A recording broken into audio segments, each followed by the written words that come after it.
বাংলা ও ইংরেজি দুই টার্মসে প্রশ্ন ও সহজ ব্যাখ্যা দেওয়া হয়েছে। আমাদের ভিডিওগুলি চ্যাপ্টার ভিত্তিক, তাই কোনো চ্যাপ্টার মিস থাকলে আগের ভিডিওগুলি দেখে নেবে। চলুন শুরু করি আজকের প্রথম প্রশ্ন। গণিতকে যুক্তির বিজ্ঞান বা সায়েন্স অফ রিজনিং বলা হয় কেন? এ, এতে শুধু সংখ্যা থাকে। বি, এটি যুক্তি ও বিশ্লেষণের উপর ভিত্তি করে গড়ে ওঠে। সি, এতে মুখস্থ করতে হয়।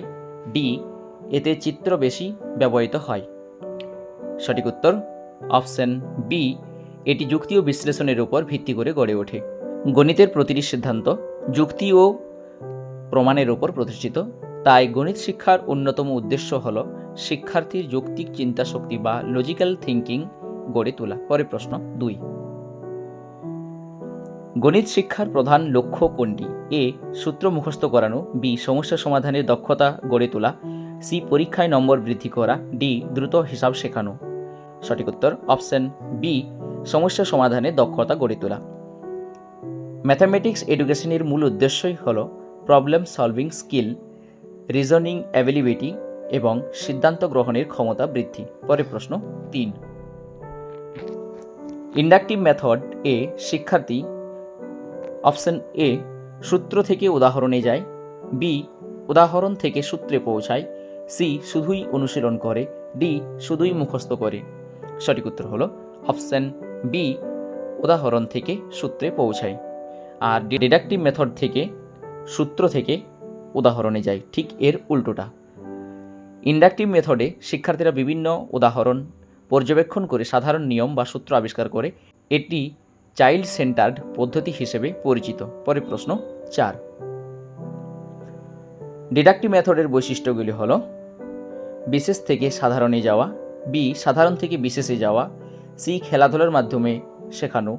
ডি, প্রকল্প ভিত্তিক শিক্ষা। সঠিক উত্তর অপশন বি, সাধারণ থেকে বিশেষে যাওয়া। ডিডাকটিভ মেথডে প্রথমে সূত্র বা নিয়ম শেখানো হয়, তারপর উদাহরণের মাধ্যমে তা প্রয়োগ দেখানো হয়। পরের প্রশ্ন 5, গণিতের ভাষার ল্যাঙ্গুয়েজ অফ ম্যাথামেটিক্স প্রধান বৈশিষ্ট্য কী? এ, অস্পষ্টতা। বি, নির্ভুলতা। সি, আবেগপ্রবণতা। ডি, কল্পনা নির্ভরতা। সঠিক উত্তর হল অপশন বি, নির্ভুলতা। গণিতের ভাষা সর্বজনীন, সংক্ষিপ্ত এবং নির্ভুল, তাই বিশ্বের বিভিন্ন দেশে একই প্রতীক ও সূত্র ব্যবহৃত হয়। পরের প্রশ্ন 6, ম্যাথামেটিক্স ল্যাবরেটরি বা গণিত ল্যাবরেটরি এর মূল উদ্দেশ্য কী? এ, পরীক্ষার খাতা দেখা। বি, হাতে কলমে গণিত শেখানো।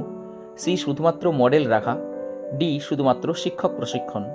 সঠিক উত্তর হল অপশন বি, হাতে কলমে গণিত শেখানো। ম্যাথামেটিক্স ল্যাবরেটরি শিক্ষার্থীদের কার্যকরী অভিজ্ঞতার মাধ্যমে গণিতের বিমূর্ত ধারণাকে সহজে বুঝতে সাহায্য করে। পরের প্রশ্ন 7,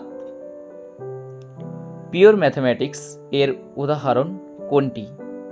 এ, statistics. B, algebra. C, operations research. D, information theory.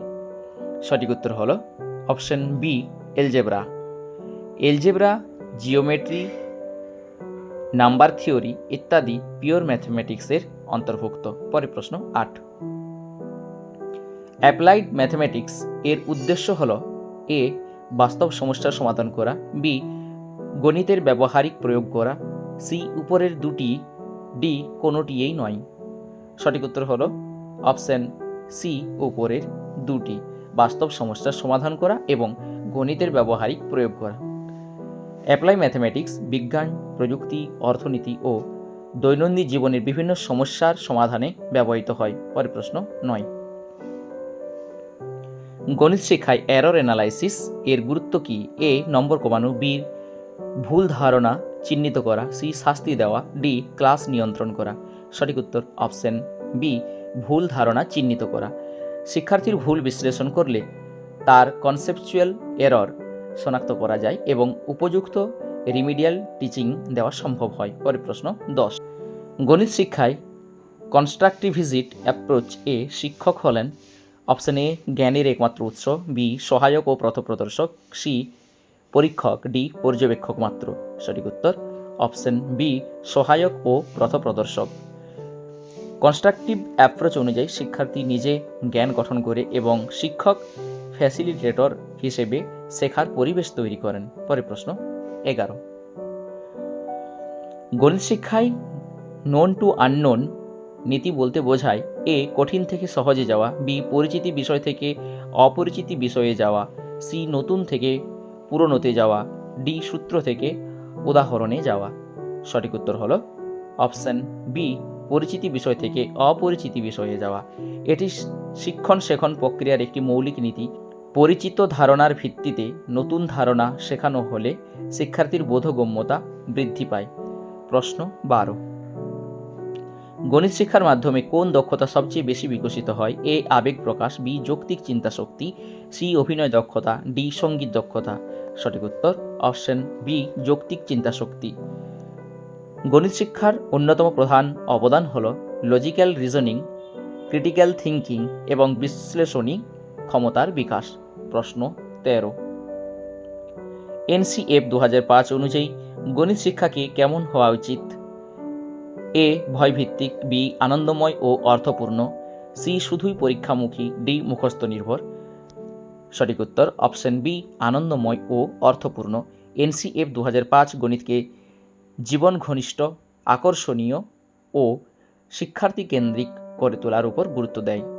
প্রশ্ন 14, গণিতের আধুনিক সংজ্ঞা অনুযায়ী গণিত হল এ সংখ্যার বিজ্ঞান, বি পরিমাপের বিজ্ঞান, ডি বিমূর্ত রূপ, কাঠামো ও তাদের পারস্পরিক সম্পর্কের বিজ্ঞান, ডি গণনার বিজ্ঞান। সঠিক উত্তর হল অপশন সি বিমূর্ত রূপ, কাঠামো ও তাদের পারস্পরিক সম্পর্কের বিজ্ঞান। আধুনিক গণিতে বা মডার্ন ম্যাথমেটিক্স সংখ্যার মধ্যেই সীমাবদ্ধ নয়।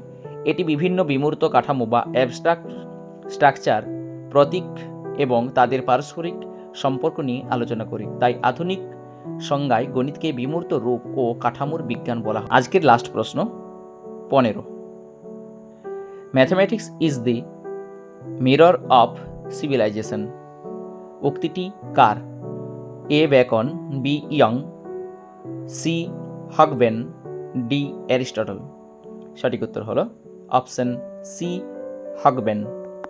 হগবেন গণিতকে সভ্যতার দর্পণ বা মিরর অফ সিভিলাইজেশন বলে উল্লেখ করেছেন।